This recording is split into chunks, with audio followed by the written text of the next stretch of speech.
Brought to you by Agilus Diagnostics. Health test की बात आती है तो मैं भरोसा करता हूँ India largest diagnostics company Agilus diagnostics. खुद को टेस्ट करते रहो। हुड्डा ने क्या किया? हुड्डा ने खुद को सरकार मान लिया, उसने अपनी मनमानी करी और आदरणीय हमारी कुमारी शैलजा बहन जी हैं, उनके साथ में उन्होंने मनमानी करने का काम किया, अपनी मनमानी चलाई, उनको कुछ नहीं करने दिया, उनको ना सीटें बांटने दी ना कुछ और। सर, आदरणीय बहन जी ने जो सीटें बांटी थी ना, उसमें सारे के सारे जीते हैं और हुड्डा ने जो टिकटें बांटी हैं वो जहाँ पे उसका गढ़ है सोनीपत में, वो सोनीपत गढ़ से वो हारा हुआ है। हाँ, कहीं न कहीं तो शैलजा की नाराजगी लोगों को दिखी गई थी, चाहे शैलजा बोले या ना बोले। साफ तौर पे ये था, मैसेज था कि शैलजा की चल नहीं रही है और शैलजा की नहीं चलेगी तो अपने हाथ तो कुछ लगना ही नहीं है। अपने हाथ नहीं लगना है तो कम से कम हुड्डा ने तो गेड़ लो। कुछ एक गाँव में तो ये भी बोल दिया गया था कि मिर्जपुर को मत भूलो। हरियाणा में चुनावी रिजल्ट आ चुका है और भारतीय जनता पार्टी ने एक तरफ से ही बहुमत लिया, 48 सीटें आई है। अब कुल मिलाकर 3 निर्दलीय शामिल हो गए हैं, 51 सीटें भारतीय जनता पार्टी के पास हो गई है। वहीं 37 सीटें जो कांग्रेस पार्टी ने ली है। तो ऐसे में हम ये जानते हैं सभी जो एससी समाज के लोग हैं, युवा हैं, पढ़े लिखे हैं, और इनसे जानते हैं कि अगर भारतीय जनता पार्टी की जीत क्यों हुई है और कांग्रेस की हार क्यों हुई, इनसे जानते हैं। तो प्रदीप जी है, प्रदीप जी ये बताएं कि हरियाणा में जो चुनाव देखा इस बार, क्या देखा और हार जीत कैसे देखी? जीत भारतीय जनता पार्टी की और कांग्रेस की जो हार। मैं धन्यवाद करूंगा पहले तो सर आपका और आपके चैनल का, जो शोषित पीड़ित वंचितों की आवाज को हमेशा से बुलंद करने का काम करते हैं आप लोग। बात ये है सर, हरियाणा के अंदर जो चुनावी माहौल हुआ उसमें एक तरफा पहले तो भाजपा के लोगों ने राजनीति खेली, हमारे समाज के लोगों के। उसमें क्या किया है, एससी और डीएससी का एक वर्गीकरण का फैसला लेके आए, उसमें अभी तक उन लोगों को बेनिफिट नहीं दिया गया है। लेकिन वो ऐसा एक हमारे बीच में एक षड्यंत्र पैदा किया गया, तो हमारे 2 फाड़ कर दिए गए शेड्यूल कास्ट के लोगों की, एससी और डीएससी। एससी के कुछ वोट चले गए कांग्रेस की तरफ और डीएससी के मोस्टली वोट गए थे बीजेपी की तरफ।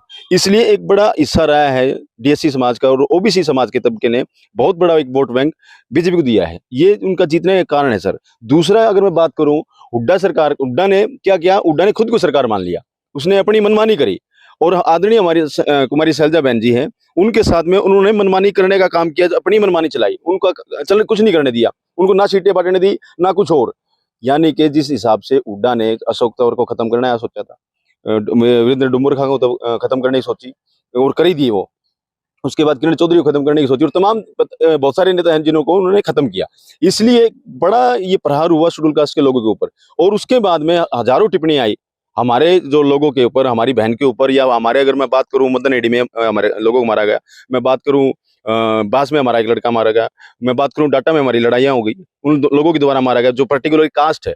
जो एक बहुत बड़ी बात है कि आदरणीय बहन जी टिकट देना चाहती थी, लेकिन हुड्डा ने अपनी मनमानी चलते हुए सारी की सारी टिकटों पे कब्जा स्थापित करके अपने हिसाब से टिकटें बांटी। सर, आदरणीय बहन जी ने जो सीटें बांटी थी ना, उसमें सारे के सारे जीते हैं और हुड्डा ने जो टिकटें बांटी हैं वो जहाँ पे उसका गढ़ है सोनीपत में, वो सोनीपत गढ़ से वो हारा हुआ है। तो आप समझ सकते हैं कि उनकी मनमानी, तानाशाही, जो उनका एटीट्यूड, वो कहते हैं ना सर, एक हमारे हरियाणा के अंदर एक कहावत है कि जाट बिल्ली गंडा कौन दे, बिल्ली दे देगा। इसलिए उसने टिकट कौन दी और पूरी सरकार पर चोट मारने का काम कर दिया, इसलिए वो कांग्रेस हारी है। दूसरा सर, शेड्यूल कास्ट के जो शेड्यूल कास्ट में एक चमार जाति है, चमार जाति का एक बहुत बड़ा तबका इस शेड्यूल उसे कटा, कांग्रेस से कटा। कांग्रेस के कटने के बाद में कांग्रेस की हार हुई और आदरणीय बहन जी के साथ में जो मनमानी हुई है, जो उनका मतलब एक हिसाब से शोषण ही हुआ है, जो तानाशाही उनके ऊपर करी गई है, उस हिसाब से भी सभी समाज के लोगों ने देखा कि एक आज तुम्हारी बहन के साथ में अत्याचार हो रहा है, इतने बड़े लीडर के साथ में अत्याचार हो रहा है, कल को उनकी सरकार बन जाएगी तो तुम्हें पीटने का काम करेंगे, मारने का काम करेंगे।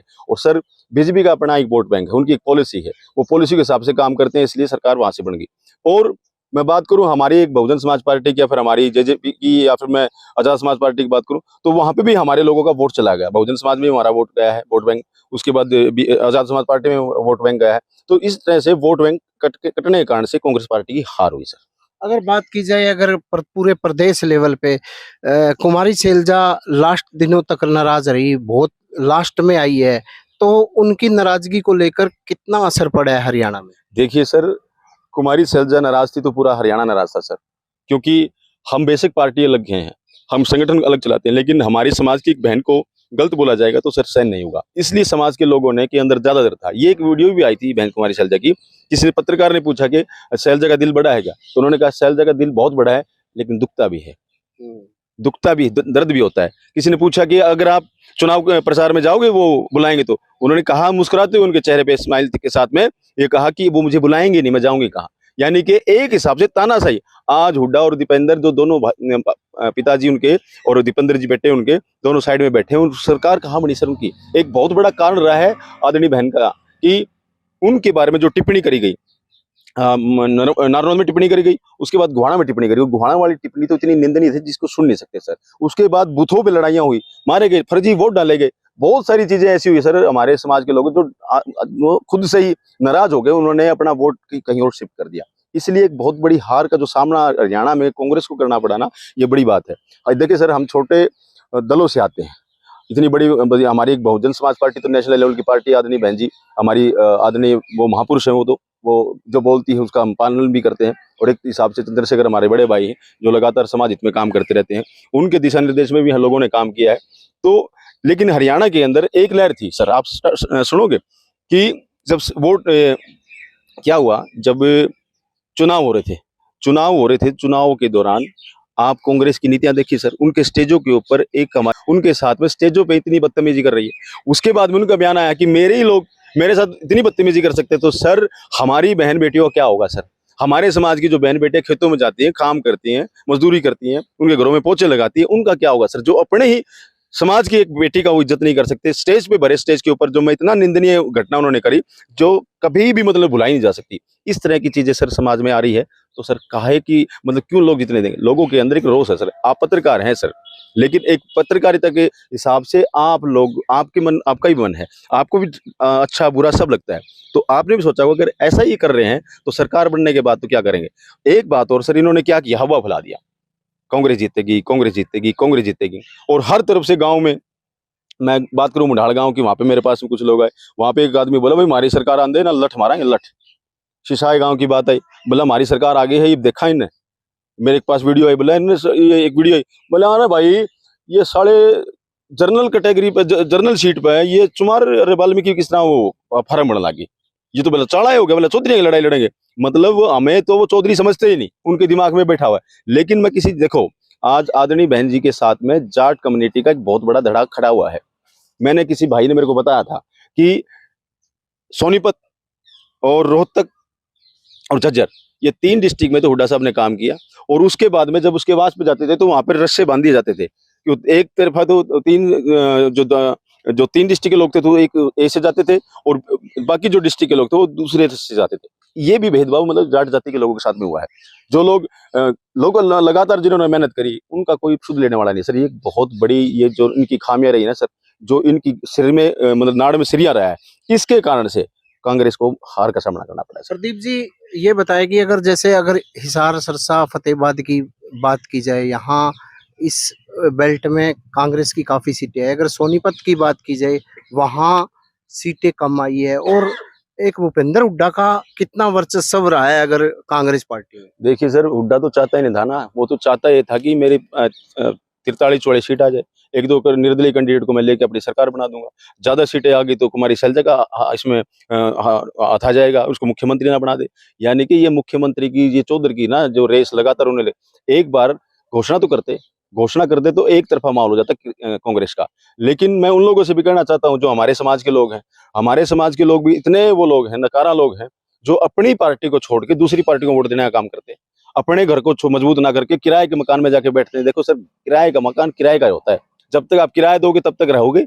किराया देना बंद कर दिया तो उसके बाद आप उसको निकलना पड़ेगा वहां से। तो एससी समाज का जो वोट का रुझान किस तरफ रहा? देखिए सर, डीएससी का जो रुझान रहा है वो बड़े बड़े मंचों से भाषण आए हैं, रैलियां हुई है, जींद के अंदर रैली हुई है, दिल्ली में भी बहुत सारी चीजें हुई हैं। और लोगों ने जहां जहां, मेरे जितने बहुत सारे नॉन हैं, वो स्टेजों पे जा जाके बोल के गए हैं कि हम भाजपा का समर्थन करते हैं, हम समर्थन करते हैं। तो इस हिसाब से लगता है कि शेड्यूल कास्ट का जो डीएससी तबका है, उनका जो वोट बैंक गया है वो भाजपा को गया है। और एक अच्छा खासा वोट बैंक भाजपा को जाने के कारण से भाजपा ने जीत हासिल करी है सर। तो हमारे साथ और भी युवा है, आप ये बताएं कि अब क्या मांग करते हैं एससी समाज के लोग समाज से, सरकार से?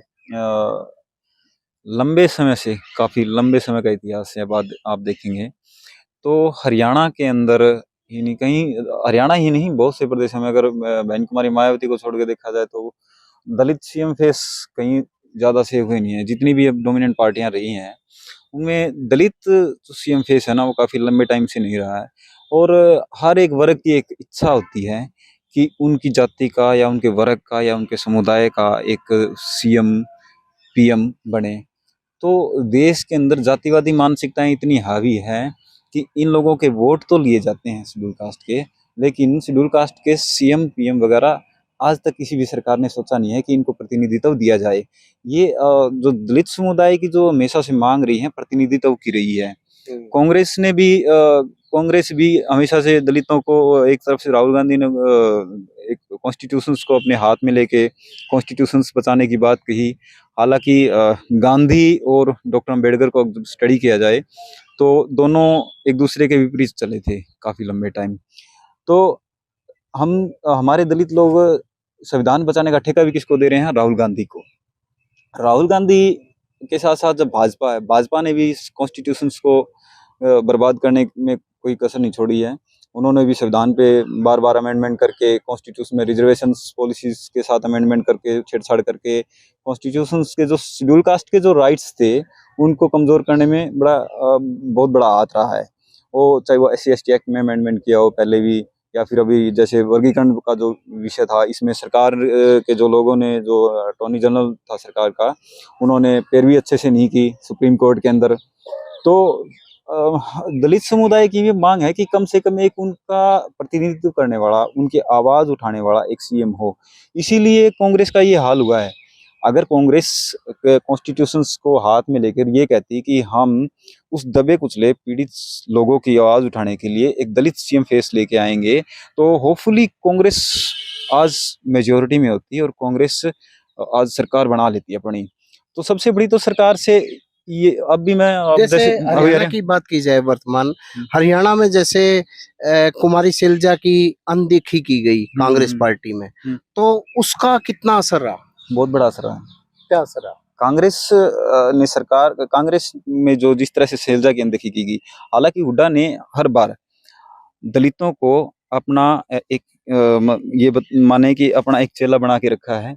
कोई न कोई एक जैसे भी दलित कोई लीडर उभरता हुआ दिखता है तो हुड्डा उसको खत्म कर देता है। उसके बाद में फिर और चेलों को अपने अंदर रख लेता है। तो लंबे टाइम से तो हुड्डा तो ये करता ही आया है कि किसी को अपने से बड़ा नहीं होने देना। One man in army show Hooda का था, ठीक है, लेकिन दलित इस बात को अब की बार समझ गए थे। खास करके जो शैलजा की जो जाति के लोग हैं, चमार जाति के जो लोग हैं, वो भी इस चीज को समझ गए थे कि अगर हुड्डा सीएम बनता है तो हमारे हाथ कुछ भी नहीं लगना है।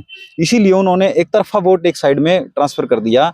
और कहीं न कहीं तो शैलजा की नाराजगी लोगों को दिखी गई थी, चाहे शैलजा बोले या ना बोले। साफ तौर पे ये था, मैसेज था कि शैलजा की चल नहीं रही है, और शैलजा की नहीं चलेगी तो अपने हाथ तो कुछ लगना ही नहीं है। अपने हाथ नहीं लगना है तो कम से कम हुड्डा ने तो गेट दो। मतलब ये जो लोकल भाषा में जो क्योंकि तो कुमारी शैलजा का पूरा हरियाणा में होल्ड है। बिल्कुल, कुमारी शैलजा एक मतलब प्रोमिनेंट लीडर है, समाज की भी लाओ या फिर किसी भी अदर समाज में भी। जहां तक जाटों की बात करें, डोमिनेंट क्लास जाट की बात करें, 6 बार MP रही है। सभी लोगों ने, सर्व समाज ने वोट दिया है। हुड्डा का ये भी था, हुड्डा एक तानाशाह शासक भी तो है। हुड्डा ने देखो, अभी जैसे सीट आई भी नहीं थी, उससे पहले एक समुदाय विशेष के लोगों ने इतना हुड़दंग मचा दिया। जीतने से पहले 2 दिन पहले 4 घटनाएं। एक हुड्डा जिस सीट के लिए पूरा प्रदेश के अंदर तनातनी थी, जिस सीट के लिए पूरा देश के अंदर खींचातानी चल रही थी, नारनौंद हल्के के अंदर इलेक्शन जीतने से पहले इतनी दबंगई शुरू हो गई थी एक जाति विशेष के लोगों की।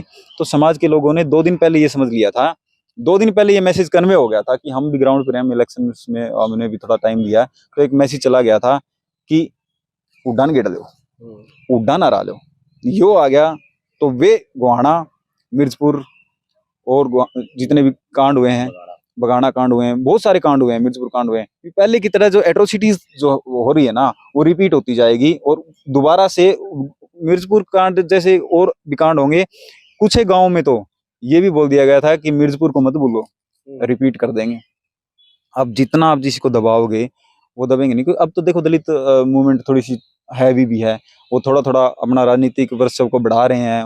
उनका थोड़ा सा मतलब साहब कांसीराम के आने के बाद में जो मूवमेंट उठी एकदम से, क्योंकि उससे पहले तो देखो क्या होता था कि 1983 से पहले जब बसपा नहीं बनी थी, साहब कांसीराम नहीं आए थे, तो हेलीकॉप्टर से कांग्रेस वाले भी हेलीकॉप्टर से पर्चे डालते थे कि इसको वोट डालना, और वो जीत जाते थे, एक तरफा राज चलता था। लेकिन साहब कांसीराम ने जैसे मूवमेंट को चलाया, साइकिल लेके निकले, गांव गांव गली मोहल्लों में जो प्रचार किया और एक मूवमेंट को उठाया, एक राजनीतिक चेतना जो लेके आए, और मरे हुए अम्बेडकरवाद को जिंदा करने वाले साहब कांसीराम ने जब लोगों को समझाया कि तुम्हारा भी राजनीतिक वर्ष हो, तुम्हारा भी वोट की कीमत है, तो इन लोगों को हमारी कीमत समझनी पड़ी। लेकिन हुड्डा ने इस कीमत को जीरो समझा, और जीरो समझा तो आप जीरो हो गए।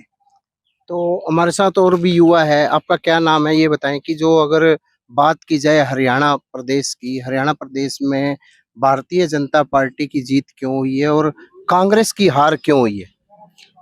सर मेरा नाम विकास बनभोरी है और मैं गुरु जम्बेश्वर यूनिवर्सिटी में स्टूडेंट ऑर्गेनाइजेशन है डास्फी, उसका प्रेसिडेंट हूँ। जी। और जैसा कि आपने पूछा है बाकी साथियों से, और साथियों ने बताया है, भारतीय जनता पार्टी का जो जीतने का कारण है, एक तो कांग्रेस में जो फूट हुई है, गुट बने हैं, 2-3 गुट बने थे, पहले स्टार्टिंग से चलता आ रहा था, गुट चल रहे हैं, 2-3 गुट बने हैं, और जिसमें दलित समाज की एक महान नेता हैं बहन कुमारी शैलजा जी, उनका जो अपमान किया गया है, 2-3 जगह अपमान किया गया है, उनको गलत बोला गया है, और उनसे जुड़ा हुआ जो भी समाज का कोई भी लगा लो, बच्चा लगा लो, बूढ़ा लगा लो, कोई भी था, उनको ठेस पहुंची है। और उस ठेस पहुंचने के कारण जो समाज का जो एकजुट वोट है वो गया है, और बहुत सी और भी तकलीफें आई हैं, प्रॉब्लम आई हैं, जिसके कारण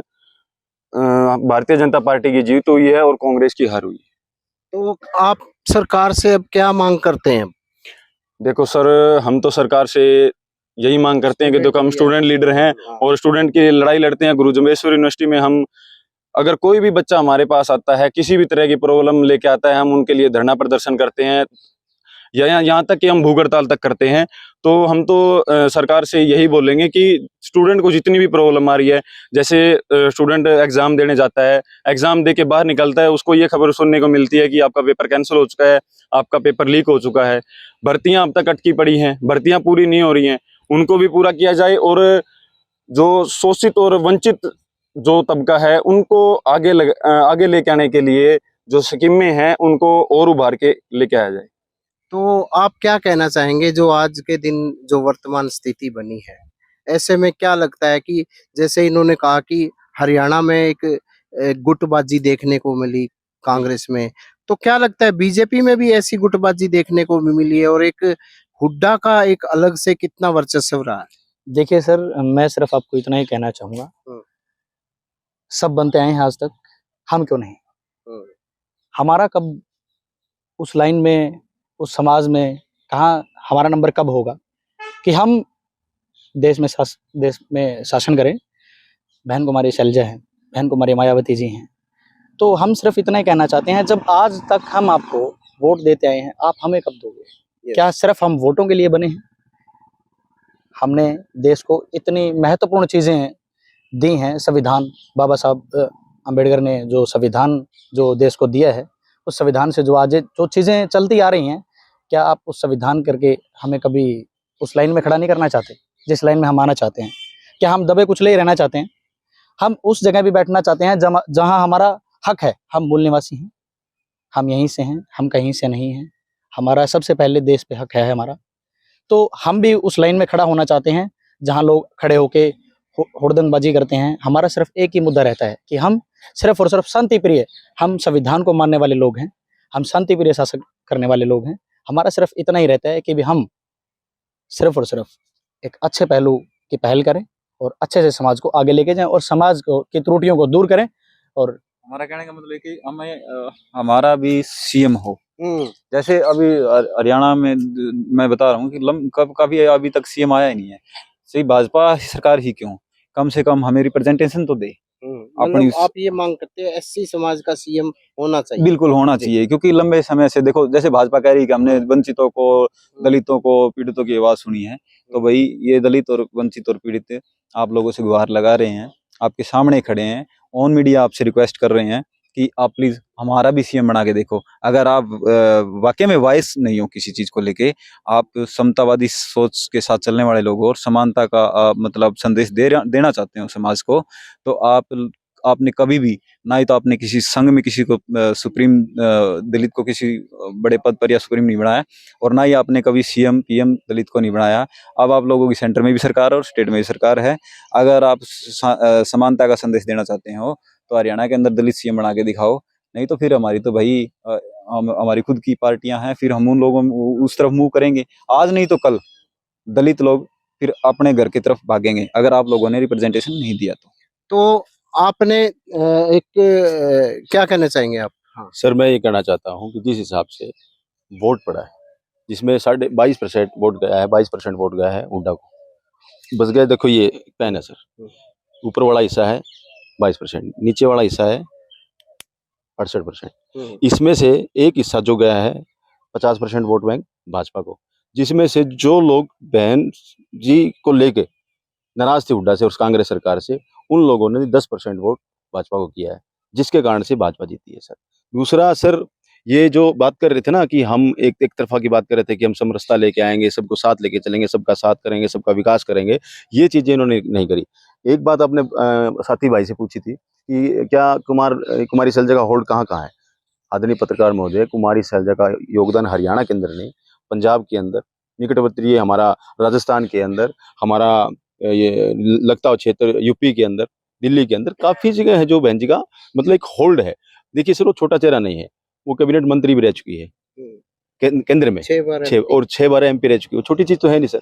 और उनकी चुप्पी ने ही देश के अंदर, हरियाणा प्रदेश के अंदर ही कमाल करके दिखाया है, उसकी चुप्पी ने। आप ये देखो सर, जो हमें सोचते हैं कि ये वोट देने के लिए पैदा हुए हैं, तो अब सर बाबा साहब के बच्चे पढ़ लिख के आगे बढ़ चुके हैं। मान्यवर साहब का आशीर्वाद ने जो बाबा साहब की जो विचारधारा को जिंदा जो पताल से निकाल के आसमान पे जो रखने का काम किया, वो मान्यवर साहब का आशीर्वाद के जो बच्चे हैं आज पढ़ के लिखने लगे, स्टूडेंट हो गए, यूनिवर्सिटी में जाने लगे, डॉक्टर IAS IPS सब जो कुछ तो हो गए हैं। अब ये बच्चे इस तरह से हमारा समाज के, हमारे बहनों का, हमारे महापुरुषों का, हमारे बुजुर्गों का, अपनी माताओं का अपमान नहीं सहेंगे, और उसको जो हमसे बदमाशियां करेगा तो सर उसका असर वोट की चोट से दिया जाएगा। देखिए सर, आप हमेशा से मुझे देखते हैं, मैंने कभी एक समाज की लड़ाई नहीं लड़ी सर। आप हमेशा के बहुत सारे मुद्दों में मैंने ना किसी ये देखा कि ये जाट है, किसान आंदोलन में साथ में खड़ा रहा, उसके बाद में चाहे OBC के तबका मेरे पास में आ, चाहे कोई भी मेरे पास में आ, मैंने हमेशा सबकी लड़ाई लड़ी है। उसके बाद पता है सर क्या है, मैं हमेशा ये कहता हूँ, समाज के लोगों से भी कहना चाहूंगा कि आप लोगों ने जिन लोगों ने आपके साथ में बदतमीजी करी, बदमाशियां करी, उनको सबक सिखाने का काम बड़ा अच्छा किया, और आगे से भी एकजुट होके ऐसे ही साथ में रहे। ये मैं तो बात अब ये ऐसा है सर पत्रकार जी, ये जो वोट है ना सर, मान्यवर साहब का श्रीराम ने कहा था कि वोट की हिफाजत जो आपकी बेटी है ना, उससे भी ज्यादा करना, क्योंकि वो जो वोट है वो सरकार बनाता है, और सरकारें जब चलती है ना तो सबका भला होता है। ये छात्र नेता खड़े हैं हमारे, ये और तमाम साथी खड़े हैं, क्योंकि हमने मिला क्या सर, हमें जिंदगी भर क्या हरियाणा में वोट देने के लिए पैदा हुए। हमारा देश के अंदर सिर्फ एक ही आदमी ठीक बना, बहन मायावती जो मुख्यमंत्री की दावेदार रही है। अब हरियाणा के अंदर अगर बहन शैलजा को अगर मुख्यमंत्री बना देते तो क्या दिक्कत आ जाती है सर। आज जो सबक सीखा है ना, जो हुड्डा ने, जो साइड में बैठे हुए हैं, जो रो रहे हैं, आंखों में आंसू आ रहे हैं जिनके, उनको इलाज कर दिया है शेड्यूल कास्ट के लोगों ने, ठीक से इलाज किया है, और आगे से भी हमारे लोगों के साथ बदमाशियां करी। देखिए सर, सरकार बने नहीं, चारों तरफ हा हुलड़ हो रही है, अपनी बहनों के साथ में बदमाशियां कर रहे हैं, बदतमीजियां कर रहे हैं सर, कैसे सरकारें चलाएंगे लोग। ये तो सर एक बात मेरे को याद आ गई सर, किसी पत्रकार साथी ने मुझे बताया था कि जब हुड्डा के पास लोग जाते थे, उनको कहते थे भाई हाँ जी मुझे नौकरी चाहिए, बोला ठीक है जी, किसकी सरकार है, बोला जी कांग्रेस की, बोला इसको बाहर करो, बोला जी मुझे नौकरी चाहिए, बोला जी किसकी सरकार है, बोला जी कांग्रेस की।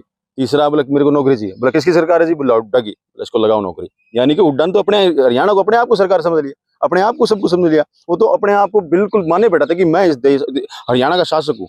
देखिए सर, 10 साल उन्होंने जनसेवा करी थी, तो उसके बाद में हमारे पास भी समय है, हमारे भी बहनें हैं, हमारे भी राजनीतिक लोग हैं, उनको भी मौका मिलना चाहिए, और जब उनको मौका मिलेगा तो हमारे लोगों की दशा सुधरेगी। सर मैं जाता हूँ झुग्गी झोपड़ियों में जाता हूँ, मैं जो ये पुल बने हुए इनके नीचे भी जाता हूँ, सिकली कर जातियों में जाता हूँ, जहाँ पे सिरकी बन जातियों में जाता हूँ सर, हर जगह देखता हूँ तो सर आज भी अत्याचार हो रहे हैं सर। आज OBC कास्ट में कितने जो साधन संपन्न लोग हैं सर, नहीं है सर। आज मैं अगर OBC की बात करूं तो बहुत सारी जातियां सर आज भी वंचित है उन सुविधाओं से जो उनको मिलनी चाहिए। आज भी उनके घर देखता हूं तो आज भी उनके घर सही नहीं है, पक्के नहीं है सर आज भी घर। तो ये आवाज कौन उठाएगा सर, कौन करेगा? जब हुड्डा सरकार बनेगी तो एक पर्टिकुलर एक विशेष जाति के लोगों का काम होगा, लेकिन वो होगा 3 डिस्ट्रिक्ट में। बाकी के जो हमारे जाट भाई हैं हरियाणा के अंदर, वो दुखी रहेंगे, वो भी वंचित रहेंगे। लेकिन वो नाड़ में सरिया लेने वाली बात थी उनकी हुड्डा की, और इसलिए उन्होंने सीट बहन जी को ना देके अपने आप को हराने का काम किया। और मैं तो उन भाइयों से कहना चाहता हूं कि भाइयों, आपने अच्छा सबक सीखा और आगे भी ऐसे ही करते रहना, एकजुट रहना, बंद मुट्ठी रहना। अगर ऐसे ही रहोगे तो आपको कोई रोकने वाला नहीं है। जय भीम, जय भारत, जय संविधान। तो एससी समाज के लोगों ने, तमाम लोगों ने आपको बताया कि हरियाणा में जो भारतीय जनता पार्टी की जीत कैसे हुई है और कांग्रेस की हार कैसे हुई। इसमें एक बड़ी बात ये निकल के आती है, कहीं ना कहीं एससी समाज के जो वरिष्ठ नेता है, उनकी अनदेखी का भी असर जो पड़ा है कांग्रेस पार्टी को देखने को मिला है। उनकी सरकार से तमाम तरह की जो मांगे हैं वो पूरी की जानी चाहिए। प्रवीण कुमार, हिसार।